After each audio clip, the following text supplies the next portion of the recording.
เมื่อคนบ้านคนไปสงบอยู่บ้านอาจารย์บอกให้ขี่ข่านกันนั่งดูคือนั่งประสันตื่นขึ้นมากับมันนั่งไปนั่งเฝ้าหมดเขาเมียไปตามเขาอยู่ตารางเจ้าของไปนั่งเฝ้าหมดเขา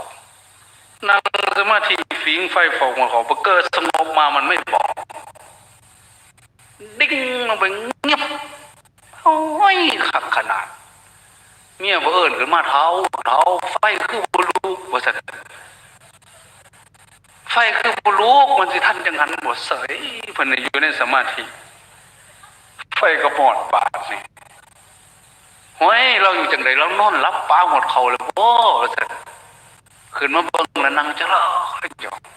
เมียก็มาจับสุกมันนั่งจังได้ไฟหมดเพิ่นแล้วเขาว่าสันตื่นขึ้นมามันออกจากสมาธิโอ้ยอยากป้าเมีย